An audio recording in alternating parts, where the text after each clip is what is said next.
Entitled teenagers laughed, poured coffee on me, and called me a loser at a cafe. But their faces went pale when I became their principal that day. 3 rich teenagers dumped coffee on me, put gum in my hair, and called me a fat loser at the cafe. Then, an hour later, I walked onto the stage as their new principal. The bratty teenagers harassing me at the cafe had no idea I was their new principal. I had stopped at the coffee shop next to my new high school before my first day as principal, picking up the box of donuts I'd ordered for the kids in detention. I'd read their files the previous night and figured starting with kindness might work better than punishment, since it seemed this school had a real problem with mistreating the poorer students, which I was hoping to correct, and fast. I dressed down in jeans and a cardigan, planning to change into my suit at school. I was pulling up student files on my phone, particularly the ones marked at risk that previous principals had given up on. But then, 3 kids in Jefferson uniforms walked in and decided I'd be their morning entertainment. It was clear right away that these weren't the poor kids I was reading about. The first one had a backpack that spelled out Yvonne in rhinestones and a phone that cost more than my rent. She looked at me pondering the menu board and loudly whispered to her friends, "God, old people are so slow. She's been staring at it for like 5 minutes." She turned to the boy next to her. "Liam, look at her squinting. She probably can't see it without her bifocals." I ignored them and ordered a simple latte, then asked for my box of donuts, figuring I'd just get everything and leave without confrontation. This cafe wasn't my school. I wasn't trying to be the boss here. But when Yvonne saw the donut box, she burst out laughing. Of course she's getting a dozen donuts. Look at her. She's definitely eating those all herself. She came up right behind me and added, "That's probably just breakfast. Let me guess, you also drive a minivan because you can't fit in a normal car." The third kid, wearing a varsity jacket with Wyatt on it, pointed at my cardigan and said, "She shops at the same store as my grandma in the plus-size section." While we waited for drinks, they sat at the table next to mine, even though the whole cafe was empty. I tried to focus on the student files, making notes about intervention strategies, but Yvonne started taking pictures of me with her phone. "This is perfect for my Instagram story about fashion disasters," she said, zooming in on my shoes. When my drink came, Wyatt accidentally knocked into me, making me spill coffee on my cardigan and the student files I'd printed. "Oops, sorry, lady," he said with fake concern. But honestly, that stain is an improvement. While I was dabbing at the coffee, Yvonne opened my purse and started going through it. "Let's see what boring people carry," she said, pulling out my reading glasses and putting them on mockingly. "These are like +10 magnification. You're basically blind." I calmly took my glasses back, but they were just getting started. Liam grabbed my phone when it buzzed and looked at the lock screen. "Who's texting you? Your book club?" He held it up to show it was from someone named Margaret.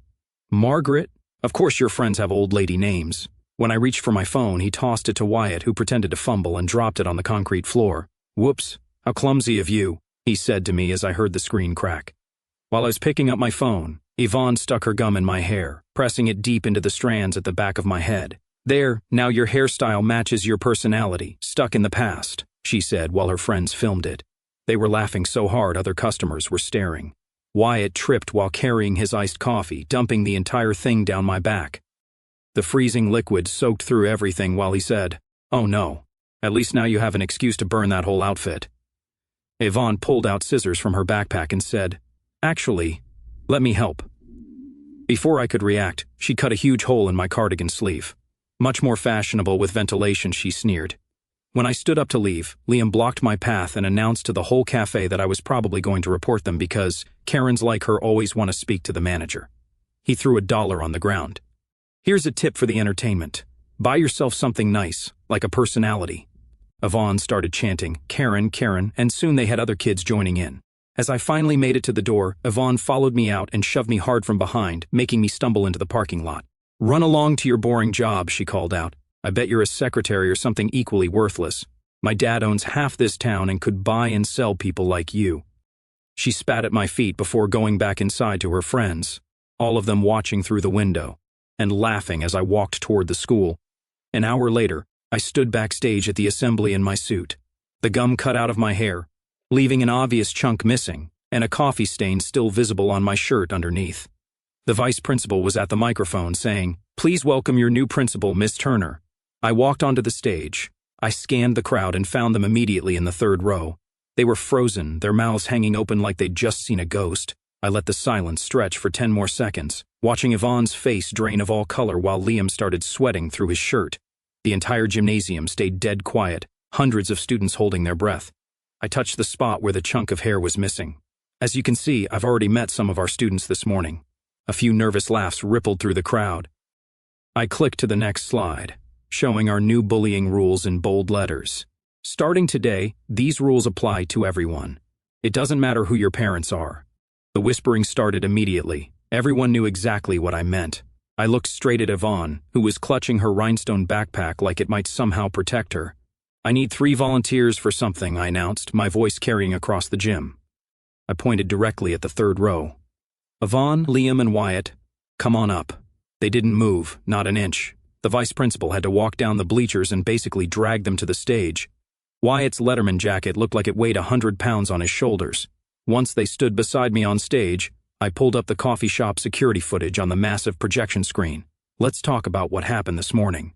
The entire gymnasium gasped as they watched Yvonne stick gum in my hair, Wyatt dump coffee down my back, and those scissors come out to cut my cardigan.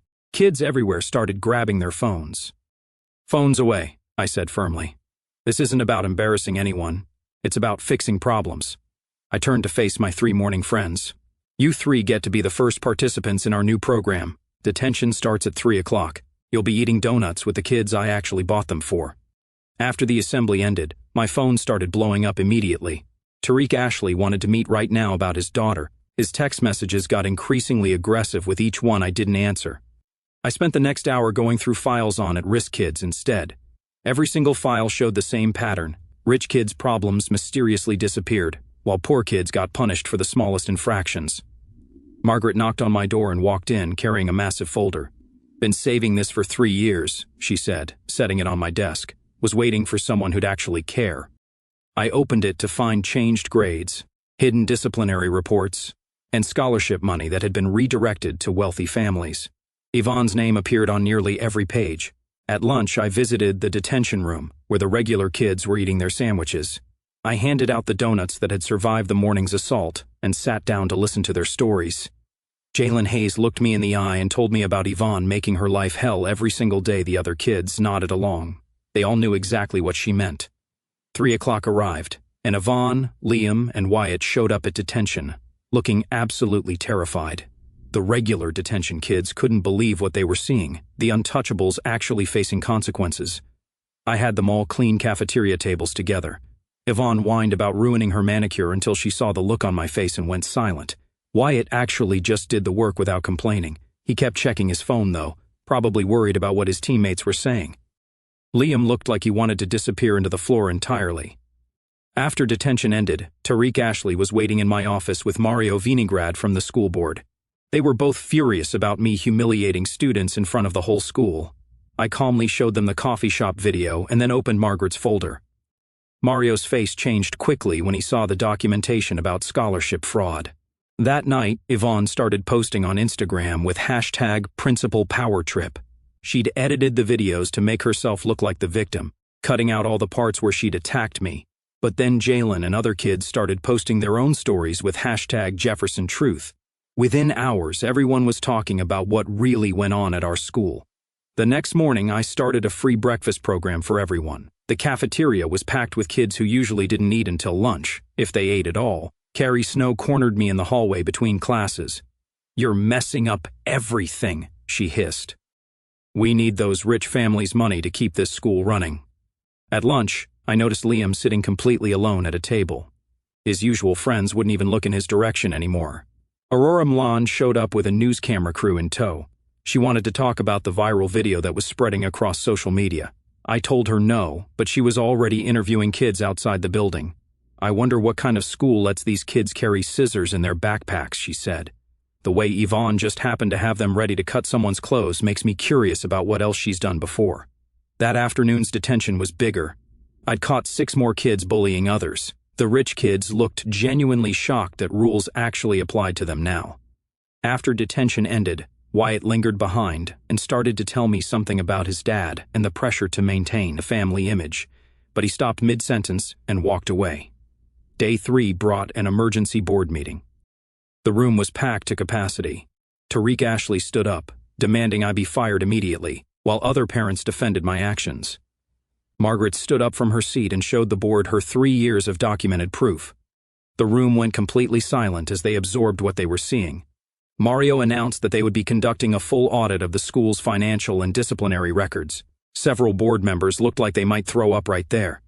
That night, someone spray-painted snitch across my car in bright red letters. The security footage showed someone in a hoodie, but you couldn't make out who it was. The next morning, Liam was waiting outside my office when I arrived. He looked exhausted. That's when he told me his family was actually broke. They'd been pretending to have money just so he could fit in with the wealthy kids. I got him enrolled in the free lunch program without anyone else knowing. He started crying and told me about other kids doing the exact same thing, living lies to avoid being targets. The audit results came back, showing that scholarship money meant for poor kids had been systematically redirected to wealthy families who made donations. Tariq Ashley's name appeared on nearly every transaction. At the next assembly, I announced that all school financial matters would be completely public from now on. You could feel the wealthy parents panicking from their seats in the back. Yvonne showed up to detention wearing regular jeans and a plain t-shirt. No designer labels, no rhinestones, nothing flashy at all. She and Jalen ended up working at adjacent tables. They didn't speak to each other, but something in the air had definitely shifted. The state education department announced they were launching a full investigation into Jefferson High. Mario Vinograd resigned from the board that same day. A week later, Wyatt quit the football team. His dad stormed into my office, screaming about family reputation and how I'd ruined his son's future. I offered Wyatt a chance to coach little kids' sports as community service instead. He said yes immediately, looking more relieved than I'd ever seen him. Aurora Mland's news story aired that evening with the title Revolution at Jefferson High. She'd interviewed dozens of kids outside the school, and watching it made my chest tight with something between pride and worry. I finally feel safe here, one freshman told the camera, clutching her books like the rules actually meant something now. Another kid, wearing a worn jacket, looked straight at the camera and said, "Miss Turner sees us, the real us, not just our parents' bank accounts." The segment ran for 12 minutes, showing before and after footage of the school, interviews with students from both sides of the economic divide, and ended with Aurora standing in front of Jefferson's main entrance, saying this was just the beginning of major changes. The next morning, health inspectors showed up at 3 of Tariq Ashley's restaurants. He stormed into my office around noon, his face purple with rage. "You did this." He slammed his hands on my desk. "Don't pretend this is a coincidence." I kept my voice level. "The health department says it's routine inspections. Nothing to do with me or the school." He leaned in close enough that I could smell his expensive cologne. "You've made a powerful enemy, Turner. This isn't over." After he left, I walked through the hallways during the passing period and heard something that stopped me cold. Yvonne was standing by her locker facing Jalen Hayes. "I'm sorry," Yvonne said, her voice barely audible over the hallway noise. "For everything, the names, the shoving, the stuff." Jalen cut her off. She looked Yvonne up and down, taking in the plain clothes, the lack of makeup, the way Yvonne couldn't quite meet her eyes. Then Jalen just nodded once and walked away. 3 weeks had passed since that first assembly, and the breakfast program had grown beyond what I'd imagined. We were serving dinner now, too, and the cafeteria stayed open until 7 o'clock every night. Local businesses started donating when they found out how many kids had been going hungry. The owner of the hardware store dropped off a check and told me, "Had no idea it was this bad. My employees' kids go here." Liam had started tutoring younger kids in math after school. His old friends would walk by the library windows and laugh, making obscene gestures, but he'd just pull the blinds, closed, and keep explaining fractions to the 6th graders. "They're idiots," he told me one afternoon when I stopped by. I was an idiot too. Still am, probably, but at least I'm trying not to be. A month after the investigation started, half the school board had been replaced. The new members weren't all from wealthy families. We had a nurse, a mechanic, and a social worker. They passed new financial oversight rules that meant money couldn't buy special treatment anymore. The morning after the board changes, Yvonne left a note on my desk that I found after lunch. I learned more than I wanted to. That was it, no signature, but I recognized her handwriting from all the discipline reports I'd reviewed. Detention had transformed into something unexpected. Instead of silent punishment, it became a space where kids from different groups actually worked through their problems. We had peer mediation circles, group projects, and, yes, donuts every Friday. "This is weird," one kid said during a Friday session. "Like, good weird, but weird." 2 months in, I got the report I'd been waiting for. Grades for at-risk students had gone up for the first time in years, not dramatically, but enough to show we were moving in the right direction. Carrie Snow knocked on my door that afternoon. The same teacher who'd cornered me about needing rich families' money now stood there with a sheepish expression. "I was wrong," she said simply. "The kids in my remedial classes are actually participating now. Could you help me understand what you're doing?" We spent an hour talking about engagement strategies and meeting students where they were instead of where we thought they should be. Margaret got promoted to vice principal after the previous one submitted his early retirement papers. Nobody was surprised. He'd been part of the old system for too long. Finally, Margaret said, moving into her new office, 23 years of ideas I can actually implement now. She immediately started reviewing every policy that had been used to discriminate against poor students, marking them for revision or elimination. The coffee shop incident had become legendary at school. Kids started saying "pulling a Turner" whenever someone stood up to bullies without throwing a punch. "Did you see Jake pull a Turner on those seniors?" I overheard in the hallway. Just stood there documenting everything on his phone while they tried to steal that kid's lunch money. 6 months after that first day, I found myself back at the same coffee shop. The teenage barista recognized me immediately. Her green hair was hard to forget. "Miss Turner." She practically bounced behind the counter. "My little brother actually likes school now. He used to fake sick like 3 times a week." She made my latte with extra care, drawing a little heart in the foam. "On the house," she said, waving away my money. Wyatt's coaching program had 40 kids signed up. It started with just basic sports skills, but it had evolved into mentorship. I watched from my office window as he taught them not just how to throw a football, but how to lose gracefully and win with humility. "It's the first time I felt useful," Wyatt told me after practice one day, his face flushed from running drills. Not just popular or talented, actually useful. His father hadn't spoken to him in 2 months, but Wyatt seemed lighter somehow, like he'd put down a weight he didn't know he'd been carrying. Liam's grades had shot up once he stopped spending all his energy on maintaining his fake rich kid persona. "Turns out, when you're not constantly stressed about fitting in, you can actually focus on learning," he said. "Got into the honors math class for next year," he told me, holding the placement letter like it was made of gold. My mom cried when she saw it. Good tears, though. The spring semester brought something I never expected, a letter from the state education board. They wanted me to present at their annual conference about what we'd done at Jefferson. I almost said no, but Margaret convinced me it could help other schools dealing with the same problems. "You have to share this," she said, waving the invitation. "Think about all the kids at other schools going through what ours went through." The presentation was scheduled for May, which gave me 2 months to prepare. I decided to bring students with me, let them tell their own stories instead of me speaking for them. Jalen volunteered immediately. "I want other kids to know it can get better," she said, already making notes about what she wanted to say. To my surprise, Liam asked to come too. "I need to own what I did," he told me. "Maybe hearing from someone who was part of the problem can help." The local paper ran a feature about Jefferson's transformation. They interviewed dozens of people, students, parents, teachers, even the owner of the coffee shop where everything started. "She walked in here covered in coffee and gum, and I thought she was going to break down," the barista told the reporter. Instead, she bought her donuts and went to work. The coffee shop barista giving free lattes to the principal who got covered in gum there. That's some beautiful full-circle karma. From sticky mess to foam hearts in just 6 months flat. That's when I knew things were going to change. Wyatt's mom called me one afternoon crying. "He's like a different person," she said through tears. "He actually talks to us at dinner now, tells us about the kids he's coaching, their progress. We haven't seen him this happy since middle school." The coaching program had become so popular we had to add evening sessions. Wyatt recruited other athletes who'd quit their teams to help out. They weren't the stars anymore, but they seemed more genuine, more real. One Thursday, I walked past the detention room and heard laughter. Real laughter, not the mean kind. Inside, kids from every social group were working on a mural together for the cafeteria wall.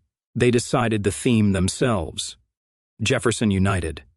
"Miss Turner, check this out," one kid called, pointing to a section showing students of all backgrounds sharing a table. "We're putting everyone in it, even the kids who left." I noticed a small figure in the corner with a rhinestone backpack walking away from the school. They'd included Yvonne in their story of change. The state conference was held in the Capitol in a massive convention center. Walking in with Jalen and Liam, I felt more nervous than that first day at Jefferson. We had an hour-long slot in the main auditorium. The place was packed. Superintendents, principals, state officials, all waiting to hear about the Jefferson miracle, as they'd started calling it. I started with the coffee shop video. No introduction, no context, just the raw footage of 3 kids destroying their future principal's morning. The auditorium went dead silent. "This was my first interaction with Jefferson students," I said when the video ended. 6 hours later, I was their principal. Jalen took the microphone next. She didn't sugarcoat anything, telling them about years of being invisible, of having her lunch money stolen while teachers looked away, of almost dropping out before I arrived. "The bullies didn't just take our money," she said, her voice steady. "They took our belief that we mattered." Miss Turner gave that back. Liam's turn was harder to watch. He talked about the pressure to fit in, the lies he told, the kids he hurt trying to stay in the popular group. "I threw away real friendships for fake ones," he admitted. "I bullied kids who were going through the same struggles I was. Miss Turner didn't just punish us, she made us see ourselves." The Q&A session ran over by an hour. Superintendent after superintendent wanted to know how to replicate what we'd done. I kept telling them the same thing: you have to be willing to lose the big donors. You have to choose the kids who need you over the ones who fund you. After the conference, emails started flooding in from schools across the state. They wanted consultation, advice, copies of our new policies. Margaret and I spent entire weekends putting together resource packets. 3 schools in neighboring districts implemented our breakfast and dinner programs within a month. 2 more copied our transparent financial policies. The ripple effect was starting. Back at Jefferson, something beautiful was happening. The kids who'd been enemies were becoming something else. Not friends exactly, but not enemies either. They'd nod in the halls, share tables when the cafeteria was crowded, work together on projects without complaint.